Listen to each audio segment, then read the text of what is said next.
अब जो है हम लोग के बीच में आप ही 3 से 6 बैच में रूबी शर्मा, जो पिता का नाम श्री बच्चा लाल शर्मा, माता श्रीमती संतारा देवी, पति श्री संतोष कुमार, ग्राम भुलईपुर, सुधनीपुर पोस्ट, जिला जौनपुर से हैं और JRF भी आप परीक्षा को पास कर चुके हैं और इसमें शोध कार्य चल रहे हैं आपके PhD के फिरोजाबाद विश्वविद्यालय। 3 बार नेट परीक्षा भी उत्तीर्ण कर चुके हैं आप और बिहार का भी जो परीक्षा है टेट थी उसको भी उत्तीर्ण किया आप। वर्तमान में आप BPSC में एक शिक्षिका के रूप में आप कार्यरत हैं उच्च माध्यमिक विद्यालय रोहतास बिहार में। आपका भी लक्ष्य असिस्टेंट प्रोफेसर ही है। तो आज बिहार में अपने शिक्षण कार्य करते हुए आप थोड़ा सा अवकाश मिला आपको यहाँ आने का अवसर आपके बीच में जो है, और कि आपके घर में ये पहली नौकरी है कि और भी लोग कार्यरत हैं पदों पे, इसका भी अनुभव बताएंगे। मुझे लगता है रूबी शर्मा का भी अनुभव आप लोगों को काफ़ी फायदेमंद होगा क्योंकि काफ़ी समय तक हम लोग के बीच में सीखी हैं आप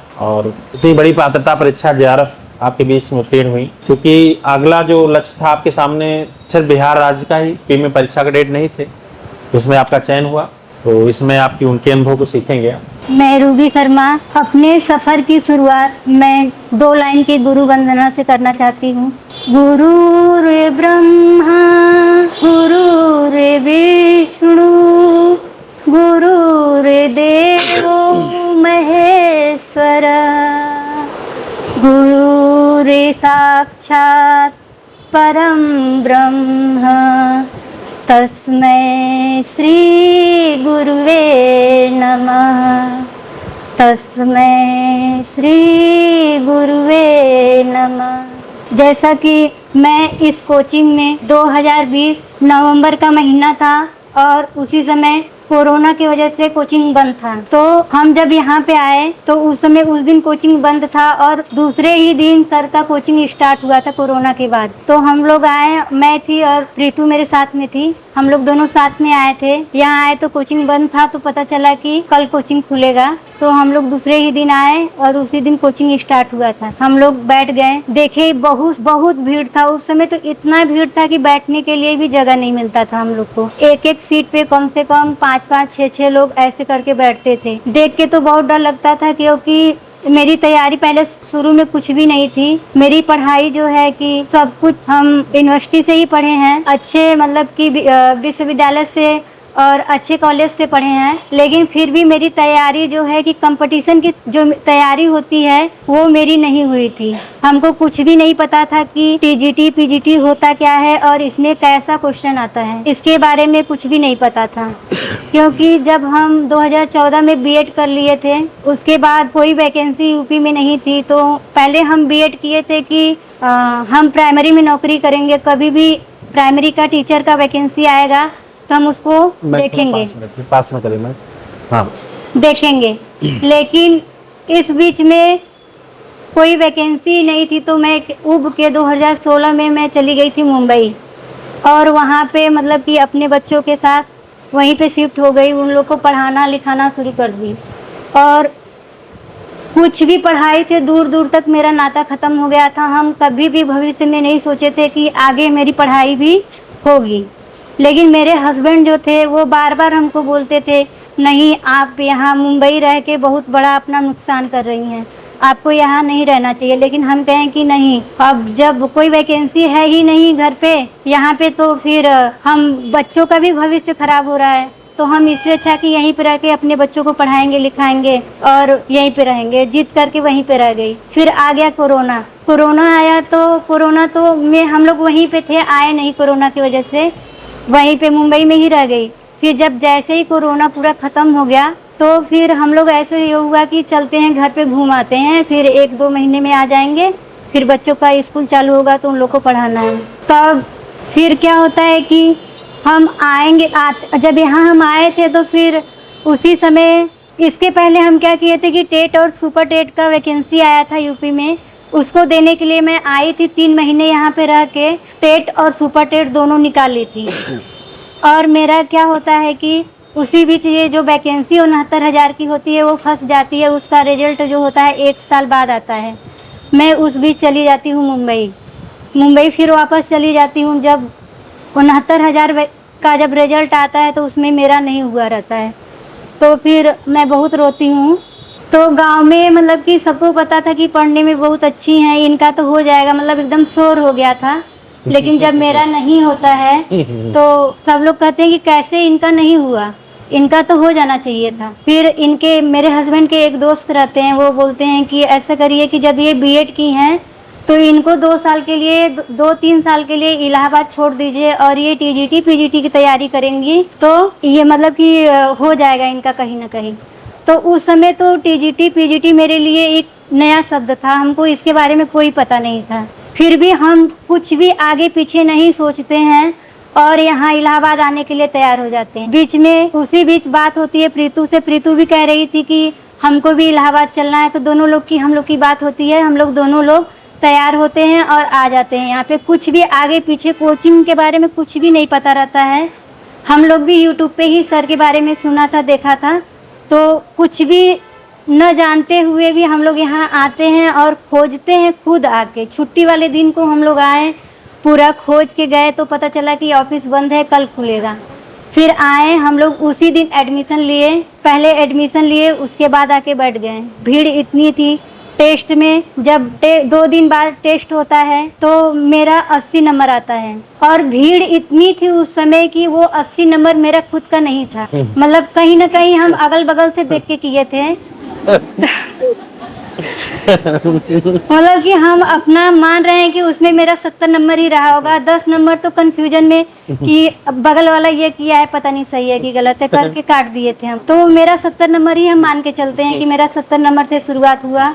तो जैसे ही मतलब कि 70 नंबर से शुरू तो हो गया मेरा, लेकिन फिर कभी मेरा कम नहीं, बढ़ते ही गया, कभी भी मेरा मतलब कि उसके पीछे नहीं हुआ। और हम जो है कि रिवीजन कैसे करते थे कि जो सर जो क्वेश्चन पूछते हैं उसका क्या है कि उसमें से हम छाट लेते हैं कि सर आदिकाल से कितना क्वेश्चन पूछे हैं, भक्ति काल से कितना पूछे हैं, रीति काल से कितना पूछे हैं, आधुनिक काल से कितना पूछे हैं, उसी हिसाब से इधर फिर लघु विधा हो गया। और ये जो विधाएं हैं, उपन्यास, निबंध, बड़ी बड़ी विधाएं, एक एक लेखक को मैं छाट लेती थी कि आज मैं अज्ञे को पढ़ूंगी, आज मैं सूरदास को पढ़ूंगी, आज मैं आदिकाल में चंद्रवरदाई को पढ़ूंगी।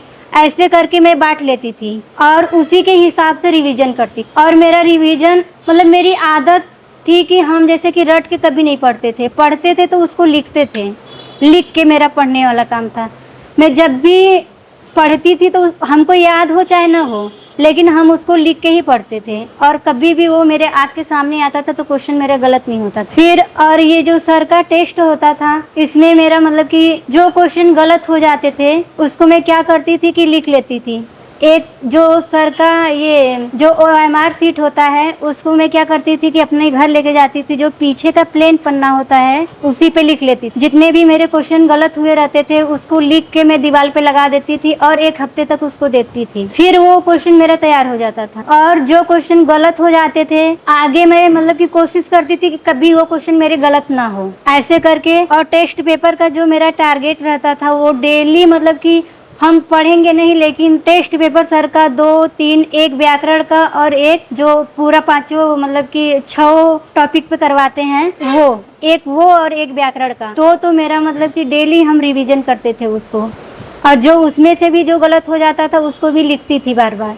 मेरा मतलब कि लिख लिख के पढ़ने का आदत था, तो ऐसे करती थी रिवीजन।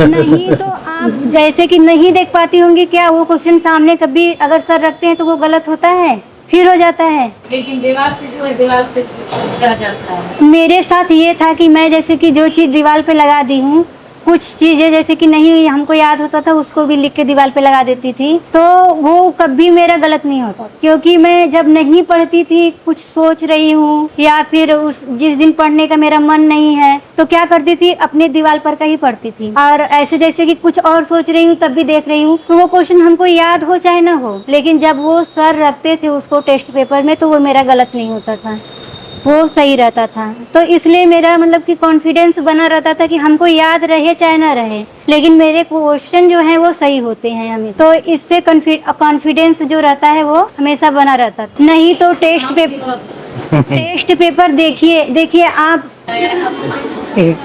यार उसको पढ़ते रहिए, वो तो सबसे जरूरी है। मतलब कि हम अपना बताए तो मेरा मतलब कि सॉल्व करने का जो टाइम था वो कोई फिक्स नहीं था। कभी कभी मेरा मूड मतलब नोट्स पढ़ने का नहीं रहता था तो मैं 4 बजे भोर में ही सॉल्व करने लग। जब भी मेरा मन करता था तभी मैं करती थी, मेरा कोई सॉल्व करने का टाइम। और सच बताएं कि मेरे सिलेक्शन और क्वेश्चन कोचिंग में मतलब कि अच्छा नंबर लाने का सबसे बड़ा कारण यही है कि मैं सॉल्व बहुत करती थी।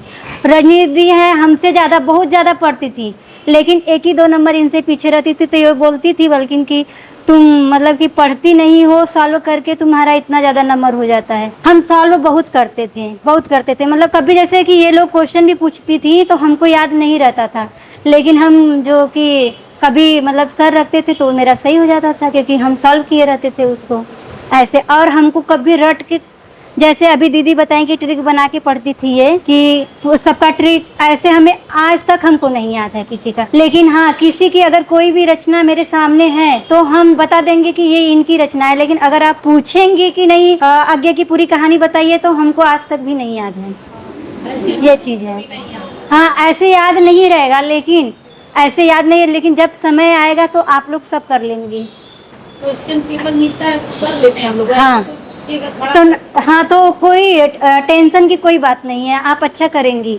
जब आपके सामने वो क्वेश्चन आएगा तो आप कर लेंगी, वो गलत कभी नहीं होगा। रट के पढ़ने वाला आप एक बार गलत कर सकते हैं, लेकिन समझ कर पढ़ने वाला आप नहीं गलत कर पाएंगी। और सॉल्व करने के लिए तो जितना मतलब कि सर जितना बताए हैं सब, हम तो एक बार नहीं कम से कम 10 बार कर लिए होंगे। यूथ कम से कम मेरा 5-6 बार हम यूथ कर लिए थे। नोट्स मैं सुबह में पढ़ती थी और जैसे ही मेरा मूड होता था कि अब मेरा पढ़ने का नहीं मन कर रहा है, तुरंत या तो सर का टेस्ट पेपर उठा लेती थी, या तो शिल्पी, या तो उमेश तिवारी। उमेश तिवारी भी आप लोग के पास होगा, वो तो बहुत ही अच्छा एकदम पूरा टॉपिक वाइज दिया है उसमें। तो जब आप सॉल्व कर रही हैं तो फिर क्या आपका बच रहा है? टेस्ट पेपर छूट जाता है, जो सब क्वेश्चन आंसर लिखवा छूट जाता तो नहीं तो आप सर जैसे कहते हैं ना कि बुद्धिमान बनिए विद्वान मत बनिए, तो आपको विद्वान नहीं बनना है, आपको सिर्फ क्या करना है, बुद्धिमान बनना है। आप बुद्धिमान बनिए और आपका गलत नहीं होगा। आप सोच रही हैं कि हमको सब कुछ याद हो जाए, तो ऐसा नहीं होगा। एक टॉपिक आप पढ़ेंगी तो एक टॉपिक आपका छूटेगा। ऐसा लगेगा कि हम आज निबंध पूरा पढ़ लिए हैं तो कल क्या है कि मेरा, अगर हम कहानी पढ़ने लगते तो लगता है मेरा निबंध जो है स्किप कर गया है, होता है ना। तो ऐसा नहीं है, अगर नहीं भी याद रहेगा, अगर आप बार बार रिवीजन की हैं तो वो क्वेश्चन आपका नहीं गलत होगा। आप लोग आजमा के भी देखी होंगी टेस्ट पेपर में कि वो क्वेश्चन नहीं गलत होता है। मेरा तो नहीं होता था, अगर जो मैं रिवीजन कर देती थी, प्रैक्टिस करती थी, वो मेरा क्वेश्चन पढ़ा हुआ गलत हो जाएगा, लेकिन रिवीजन किया हुआ मेरा कभी नहीं होता है, जो हम प्रैक्टिस करते थे। और कुछ अगर आप लोग को पूछना है तो। धन्यवाद, बहुत अच्छा बताएंगे।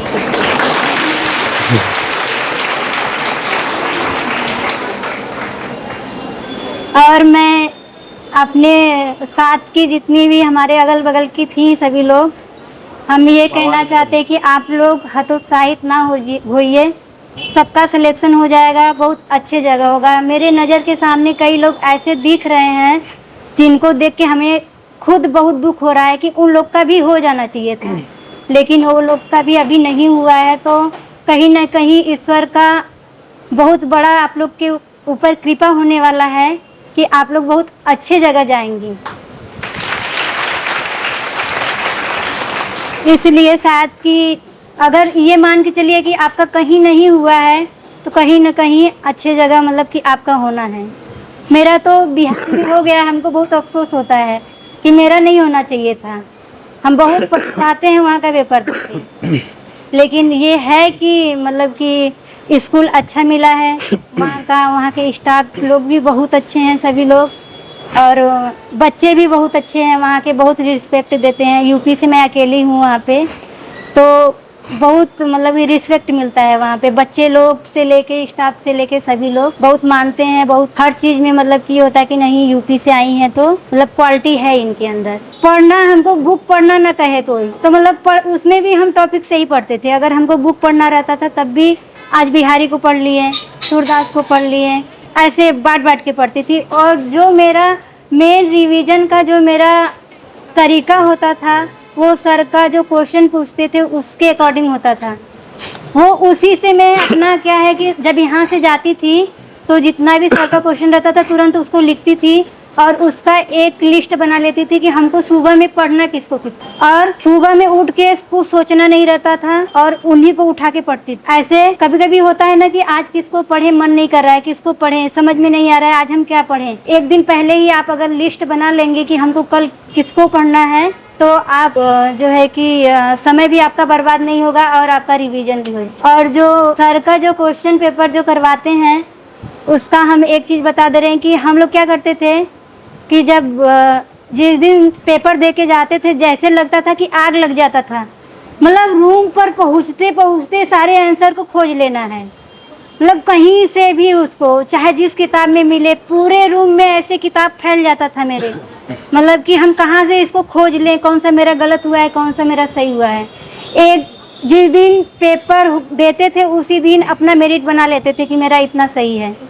और दूसरे दिन कभी कभी ऐसा भी हो जाता था कि जब सर सॉल्व करवाते थे तो हम लोग बोल भी देते कि नहीं सर इसका ये आंसर नहीं ये आंसर होगा, तो सर बोलते थे कि देखकर बाद में सही करवा दिया जाएगा। तो ऐसे अगर रहेगा आप लोग के अंदर लगन रहेगा तो कुछ भी कर सकती हैं, लगन होना चाहिए। अगर आप लोग यहाँ पे इलाहाबाद में आई हैं तो कहीं न कहीं से मतलब कि बहुत बड़ा घर वालों का आपके जो अभिभावक लोग हैं उन लोग का बहुत बड़ा योगदान है कि जो आप लोग यहाँ पे बैठी हुई हैं।